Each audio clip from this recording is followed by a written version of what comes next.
Benji kind of helped spark this investigation. Can you tell me about that? That resolution filed in King County Superior Court requires the company to pay the state $3.75 million with interest. Bailing Out Benji regularly looks through these records of dogs' movement from state to state. Bailing Out Benji played a key part in unraveling a nationwide puppy scheme. Bailing Out Benji, an organization that's been working across the country to stop the pipeline of puppy mill breeders. Bailing Out Benji.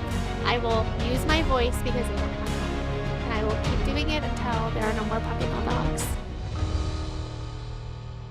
Hello, everybody, and welcome back to episode 3 of Truth, Lies, and Puppy Mills, Bailing Out Benji's original podcast. Today, I'm sitting here with Kristen, whom you met on our episode last week, and I'm really excited to tell you that Kristen's going to be on every episode with me because we kind of decided that that's the dynamic we want, right? Kristen she laughs every time I say this. She's what I call a normal person. She's the everyday puppy consumer. You're not a puppy buyer. You don't buy puppies, but you are that member of the public that has followed Bailing Out Benji for years. You know puppy mills as well as the general public knows puppy mills. And you're here to help us make sure that this podcast is understandable to people who are just tuning in because they support us and want to know more. Yeah, that's right. At no point did I have podcast co-host on my bingo card, but I'm always down to try anything. So I'm happy to join you. And in full disclosure, even though I am the average Joe, I do also work at Bailing Out Benji.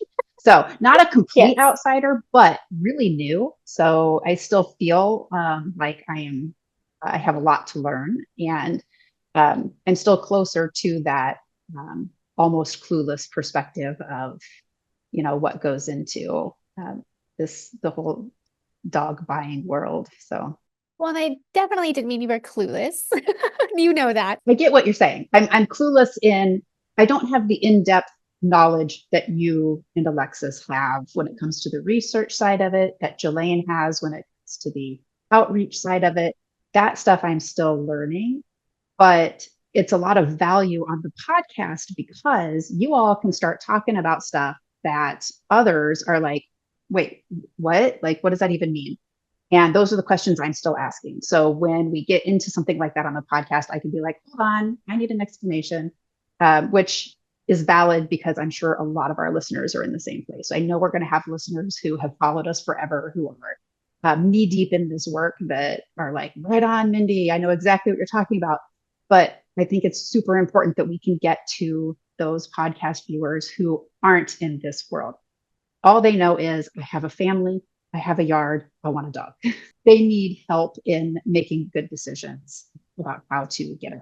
And that's a lot of the conversations we've been having internally at the office, right?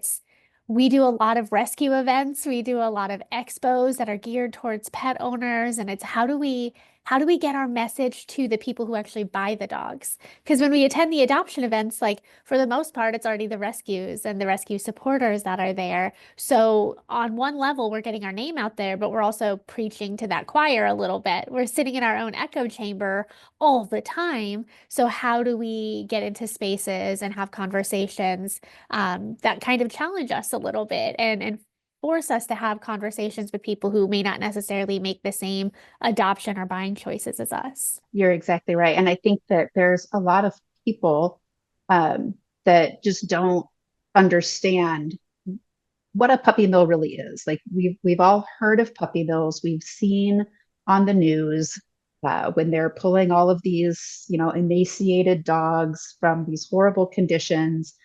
That feels like an entirely different world than what I see when I walk into a store and there's cute little puppies in a cage.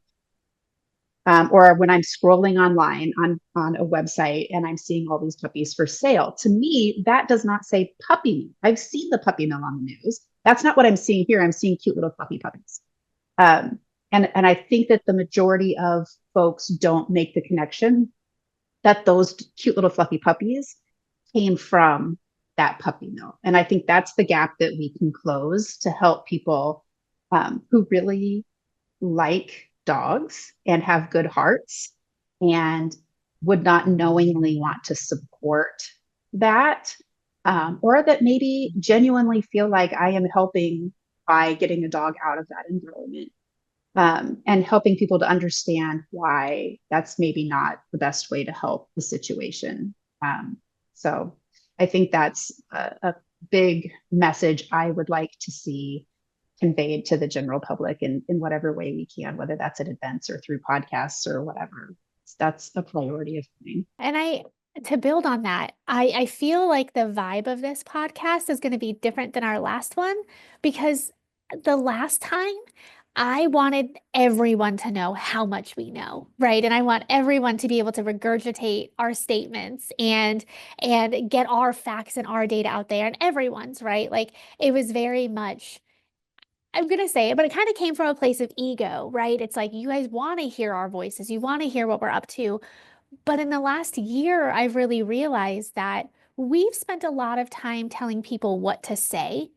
We haven't really spent a lot of time educating people on how to think and how to make choices. So to your point about, like, when you think of a puppy mill and you see the puppy mill pictures on the news and the puppy mill bust, we could ask 10 people what they think a puppy mill is. What does it look like? And those 10 people are all going to paint a different picture in their minds. So what happens when they go to a less than stellar facility and they have one picture in their mind of what we've told them a puppy mill is? Well, now they're at a place that maybe they don't have a lot of dogs. It is an in-home. They're not living outside in kennels, but clearly there are some red flags.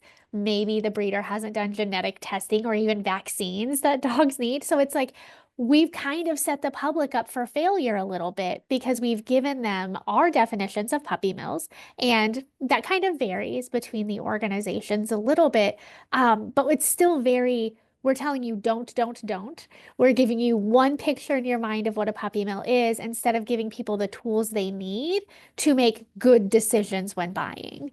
And other nonprofits don't operate that way. And I hope that that's kind of what we convey in this, is getting people to think for themselves and use their ability to critically think to problem solve.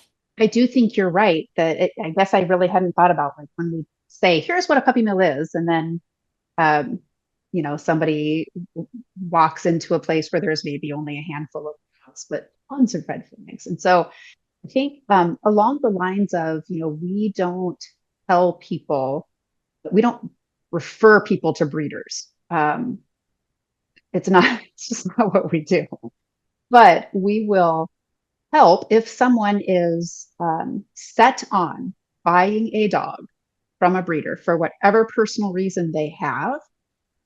We want to help them to know how to research that breeder. And we have a lot of data that we can share as far as violations and size of the operation and that kind of thing.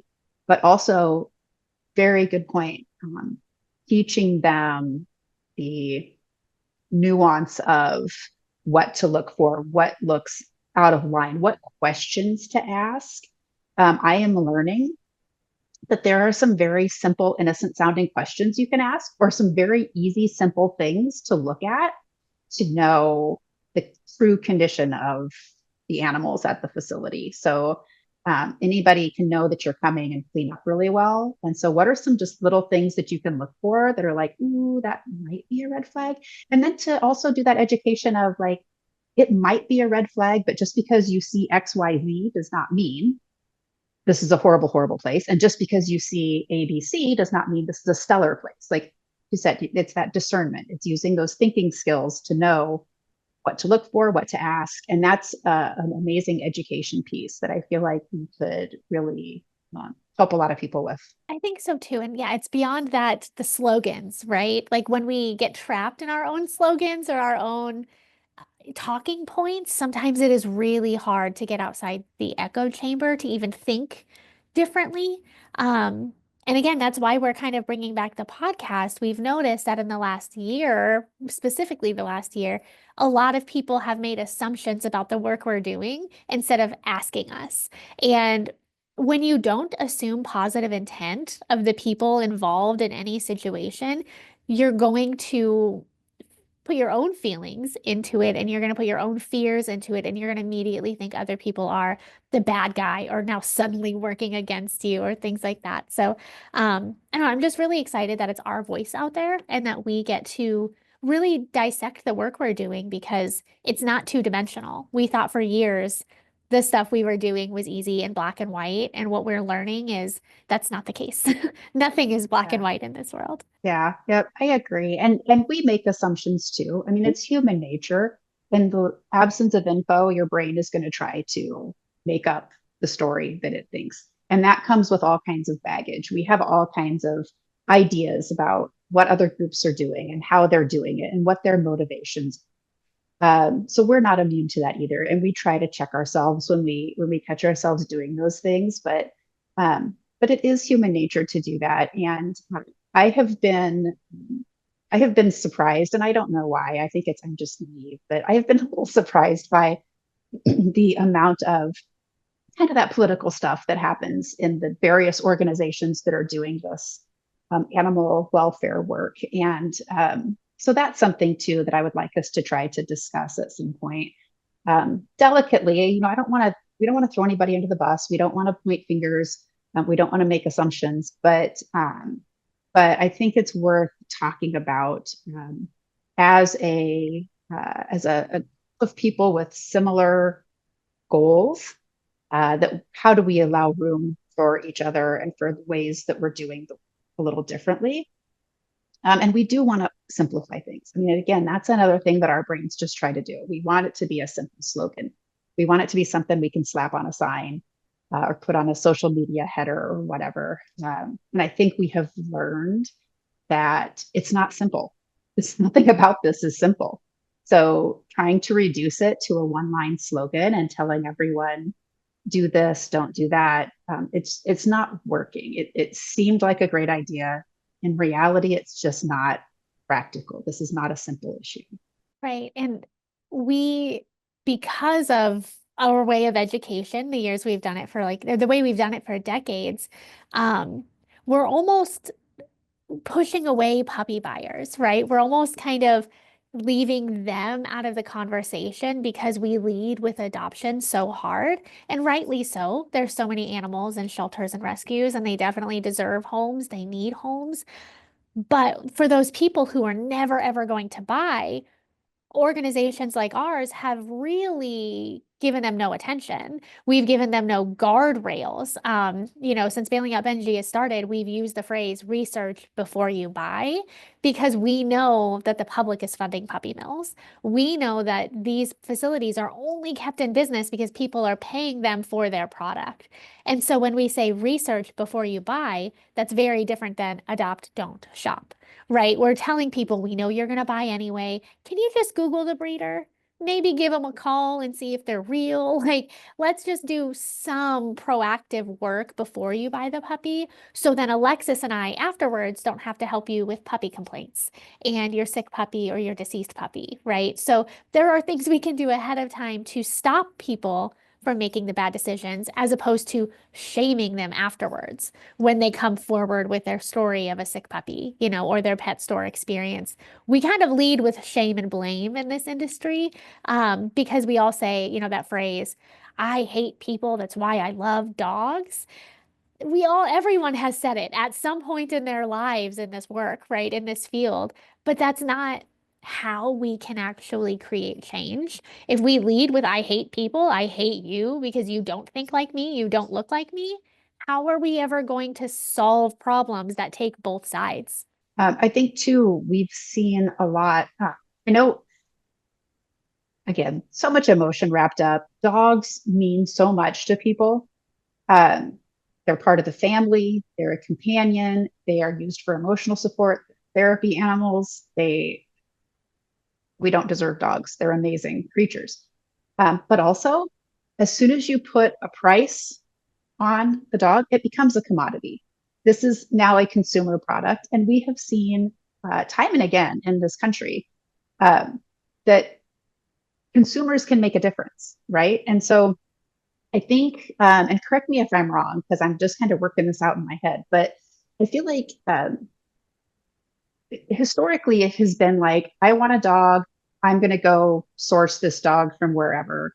I feel like if we can flip the script a little bit to remind families that they have the power with their money and their decisions to choose how they get that animal, right? And so as we can educate consumers more and put more pressure on the people who are breeding and selling these dogs, to do better and to be better. And you are not, there's no money in this for you unless you step up and start breeding in a humane way and selling in a humane way.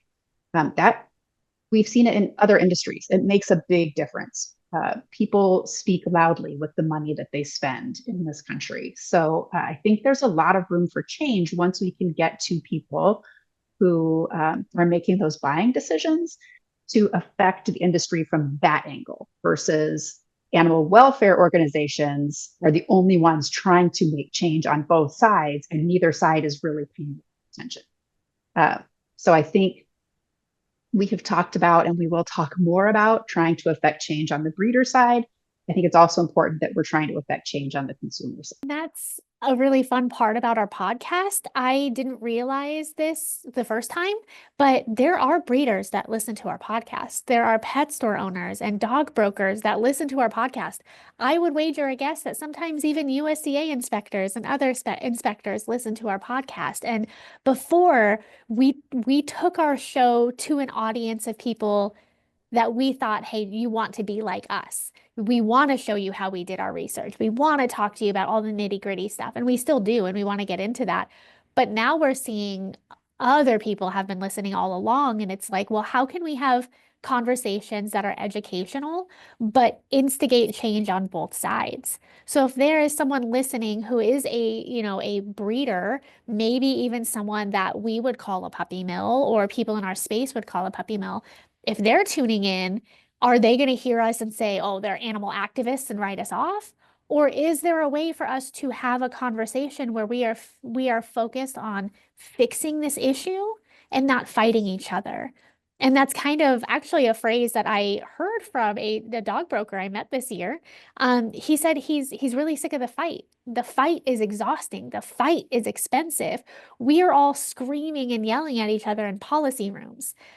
The fix needs to be the conversations we have. What does the big picture look like? Sometimes policy can fix that. Other times it can't. And so it's like, how can we, using our privilege, right, and using our vast knowledge of this industry and our ongoing research, how can we do it to force the sides to see that we have some things in common, and maybe we can have tough conversations to keep this needle moving forward? Not that we're all going to agree on anything or everything. Yeah. Human connection is the hill I will die on. I truly believe that bringing people together to have a conversation, to work together, is one of the most underrated things that we do.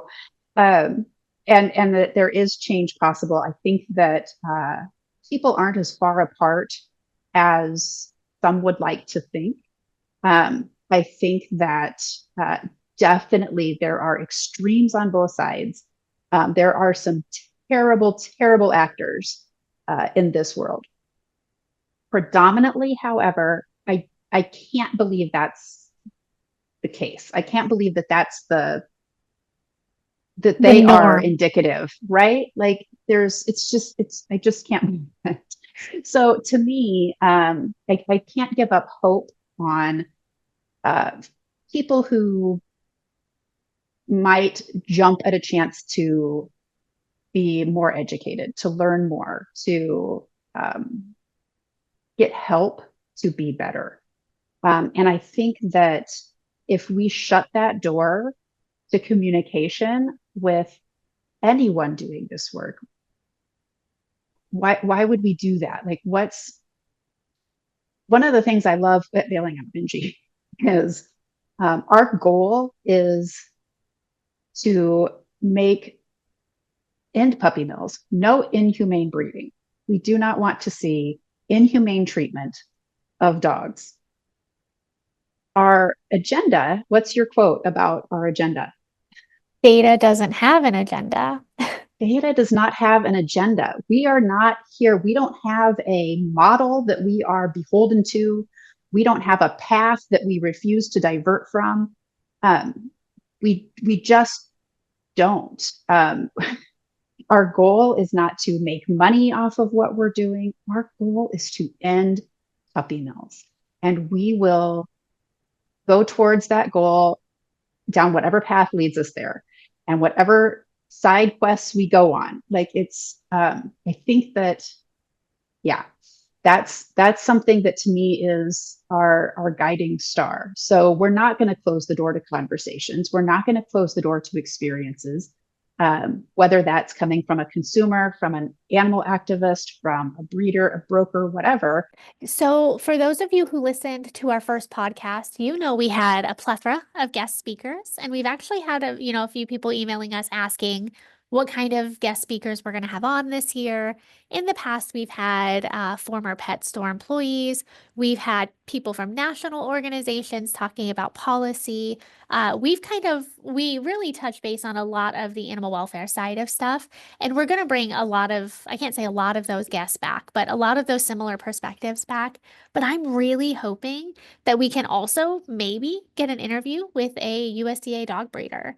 That's something like we talked about last time. And it's like, I want a dog breeder on, or let's get a USDA inspector on our podcast and let's let people learn from them and let's ask them questions. And that is my goal for this podcast this time. I think that whether or not I agree or you agree with what the people are saying, I think that it's time that we start actually bringing people into the conversation. Because when I have phone calls with the USDA, we're never helping them. And we're going to talk about this in another podcast. It's not like if we quote unquote work with the USDA, they don't go in and, save the dogs because Bailing Out Benji said so. It's more we file complaints and then they reach out to us. But I've learned a lot in those conversations about their process. When an inspector calls me and says, "Thank you for your complaint. Can you give me the research you had that backed up that complaint so they can start their own investigation?" We learn from each other in those moments. The USDA has asked me, "Well, how do you have access to these CVIs and these buying records?" And so there are ways that we can learn from each other. And I'm not saying that I have any inspector in mind. I haven't asked anyone. I don't know anyone personally to come on, but I think that we're in this space now with our thinking and our thought process that maybe we've made a safe place for us to have hard conversations with people who last podcast we couldn't have. I like that. I think that anytime we feel a certain way about a group of people or an individual, the best approach is to talk to them. And like you said, nobody's going to come do that if we are not a safe place to have those conversations, and nothing will move forward if we are afraid to engage with each other. So I think that's a great idea. I look forward to those conversations. That's a side of all of this I haven't yet seen. So I'm excited to see that. And like you said earlier, just being able to have this platform to get our voice out there for others who maybe they don't feel safe having that conversation with us. Maybe they don't feel that for whatever reason they can't reach out to us directly to ask us questions about things that they might be confused about if we're doing certain things or saying certain things. This at least gives us a platform to try to get that information out there for folks. And hopefully down the road, those conversations can happen a little more naturally. And again, having you on, an upcoming episode, we're talking about our research with Alexis. So having you on is going to be really helpful as Alexis and I get really nerdy and deep into the data. You get to pause us and say, "Hey, what does that acronym mean? What do those letters mean? How did you come to that conclusion?" So we're really excited that it's not going to be three perceived experts talking at each other for an hour, which is kind of how our last podcast was. This is really going to be a talk show almost, right? Like just the interview style, comfy, cozy conversation, where we hope people can take little nuggets out and learn how to make these decisions for themselves and think for themselves as opposed to just blindly following whoever's got the loudest megaphone. Yeah, I'm looking forward to that episode. I will try to have a good balance of questions because I feel like I'm going to have a lot of questions. But that is one of the most fascinating parts of sitting in our office and hearing those discussions about the research. I had no idea the depth of research that we do. And with such a small team of staff and volunteers, small team of staff, amazing team of volunteers that do this research work for us. It's astounding. So I'm really excited for that episode because I know that's something that personally I was like really surprised and fascinated by. So I know that some of our listeners will be as well. So I'm really excited for them in a few weeks when that episode drops for our listeners to hear about research side of things. Honestly, the last year of my life has shown me that there is an alarming lack of research being done on either side. So we've got people fighting federally. We've got people fighting on the state level, fighting on the local level that are working with a half a deck of cards, right? Like even bailing out Benji with our depth of knowledge, we still don't know it all. And so it's like, how can we influence people to stop making decisions based on fear, based on protection, based on, that reactivity, something is happening, so I have to weigh in. How do we pause that and really see what's happening with the data, with the research, and try to come up with solutions that best help the animals right now, instead of hitting the whole industry with a hammer over and over and over again and just watching it kind of explode and scatter everywhere as opposed to finding the meaningful change going forward. And in an upcoming episode, we're going to talk about continuum of services and how we do have a lot of organizations in this industry that are in that crisis response mode. They're the emergency providers. They are inundated with chaos often to where they are not able to pull back and get a good big picture look and do the research and stop the systematic issues that are leading to crises that they're having to handle day to day. And so how those two things interact with each other and why both are needed and important. So another topic I am excited for folks to hear about. And that talk we did already have, which didn't record well. And so, that's my way of saying, you guys all know this, you're listening. We are not professional podcasters. That's not our shtick. It's not our role in this world, but we know it's important to be in your ears and to still have conversations with everyone who is able to listen. So last episode, there were some mic issues. I was super quiet. This episode, you're probably going to hear some issues as well. We have plans to actually record. Justine is doing a phenomenal job of helping us kind of get to a spot where sound quality is amazing and video is amazing. But thank you for bearing with us because this is like we joked yesterday, Kristen. We could set up a video in our office and record it and go live, and people would love it just because of what we're saying and how we think, and we're entertaining. I think we're very charming, but sometimes technology fails us. So thank you all for sticking with us while we work out the kinks. This is only episode 3, so we're recording right now on Zoom. I'm at the office. Kristen's at home if you're not watching on YouTube.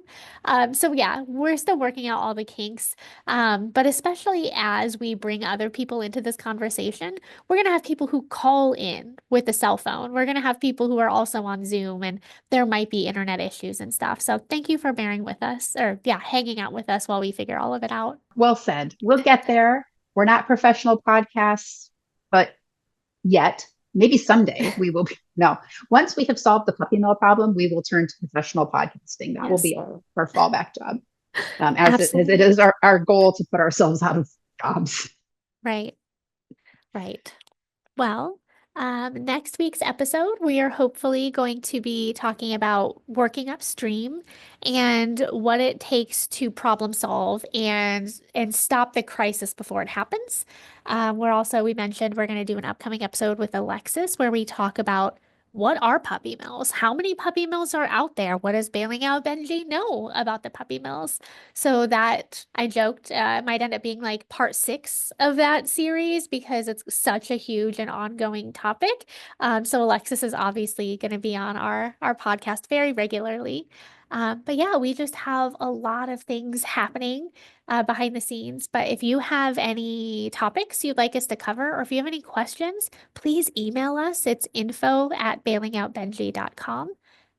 You can also, reach out to us any other way. We are on all social media platforms, but we want to hear from you and definitely feedback when we have hard conversations, because we will. We're probably, hopefully, going to interview people that make us uncomfortable, right? The things that we know and the things that we believe.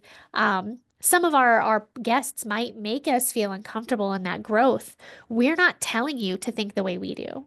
We're not telling you to think any certain way at all. We're just trying to give you all the facts and the data. So I'm just really excited to have adult conversations with people. I feel that, right? It's that sense of community. It's getting to know people, and I don't know. I'm excited. Those are my favorite things, favorite conversations to have. But also want to throw out a fundraising pitch because that's what I do. So 2 things. Right now we are doing a recurring donor drive. So recurring donors give us a better idea of a steady cash flow throughout the month. As we've mentioned, we are a small organization, very heavy on volunteers, which is amazing. We have such a great team of people out there, but the work that we do does cost money. And so we're looking for recurrent donors, and we are offering a free t-shirt if you sign up to be a recurring donor right now. So we will have a link in the podcast notes to donate to set that up as recurring. And when I see that come through, I will reach out to you and make arrangements to get you a really cool shirt, exclusive, not on our website, not one that you can buy. Money cannot buy. These are priceless t-shirts. At the risk of overselling them. And then also, we have coming up in our local community where our home base is out of Ames, Iowa, we have a microchip and vaccine clinic coming up that we're doing in connection with the Ames Animal Shelter. So they are doing the services. Their facility, May 3rd, I believe is the date. Over a few hours, they are going to microchip and vaccinate. Our goal is 144 animals, 72 dogs, 72 cats. And Bailing Out Benji is paying for the microchips and the vaccines. So it's completely free to the pet owners. Benefits the shelter by keeping animals out of the shelter, by reducing their length of stay if they do get out and get picked up. Benefits the entire community by making sure these animals are vaccinated. So it's a big need in our community, and it's something that we are happy to be able to help with. So we are passing that opportunity to help also along to our supporters and offering the opportunity to sponsor a dog or a cat for their microchip and vaccines for $25 per pet. We kind of have a little team dog, team cat competition going. So when you make your contribution online, you can choose if you're choosing to sponsor a dog or a cat. You can also donate $50 and do a dog and a cat if that's what you feel led to do. So right now, I think the dogs are ahead by 1. But our goal is to have this fully funded by the time the clinic starts that day in May. So those are the 2 things we have going on. We'll put a link also to donate for the microchip vaccine clinic in the podcast notes. So if you're feeling like you would like to support either of those initiatives, go ahead and click on those links, and we will be ever so grateful. Yes, thank you, Kristen. And for anyone listening, she said it. We're such a small organization, so also continue showing us grace. It's so funny because our work is everywhere. It's everywhere. You can't work on policy. You can't Google and do research and do an article or a school presentation without coming across Bailing Out Benji and our work in this field. And I'm so excited to just keep expanding that and to keep being that that reputable place that people come to. But just remember, it is really for people behind the scenes. We sit in one room in our office, and this is where the brainstorming happens. It's where the discussions happen. It's where Kristen has a come to Jesus meeting with Mindy when she doesn't really want to do a podcast. And Kristen's like, well, too bad, we're doing it. So Right, but also, so Mindy comes into the office one morning, and after we had recorded the first episode, maybe even 2 episodes, or was it just the first one? And it Mindy's was the like, first one, but I did 2 parts of it and then ended up Okay. re-recording it and only did 1. So yeah. and she's like, I don't think we should do the podcast. And I was like, okay, tell me what you're feeling. The whole time thinking, Mindy, we're doing the podcast, but I'm not going to say those words. I'm going to say, tell me what you're feeling, Mindy. And so we talk about it and how important it is. And we talk about the support that Mindy needs in the podcast, because this is not Mindy's podcast. This is the Bailing Out Benji podcast. And she has a team of people around her to support her. And we're just making sure that this doesn't all fall onto one person's shoulders. So we go from that talk to, like, I don't know, the next day, a few days later, all of a sudden Mindy pops in, we should do the podcast every week, because we were going to do it every 2 weeks. So we go from record one podcast in Mindy's note, and then she's like doubling down. We're going to go every week with the podcast. So here we are. Our producer was like, we're doing what now? But we were like, yes, we can do this. We're going to do it once a week. So despite technical difficulties and all of that fun stuff, we are committed. They may not be the highest tech episodes, but they will be weekly episodes. And we're stopping there. We're not going to start daily episodes. That won't happen. I mean, maybe if we have like a Patreon or something, right? And then we just have like a live video in the office. Like that's when we go daily. But no, we definitely couldn't handle anything more. And it is a lot of work, right? I mean, you and I recorded 1 episode twice now that had tech issues so severe we couldn't necessarily like release them at all. And that's just growing pains, right? But that's what we do. This is time intensive, it's labor intensive, but it's a labor of love. And we've heard from so many people who are just thrilled to have the show back. And huge shout out to our producer, Justine, because all 3 of us have full-time jobs. An argument could be made that this is part of our full-time jobs. I don't know that it is. We're choosing to do this because we feel passionate about it, but it's in the line of what we do.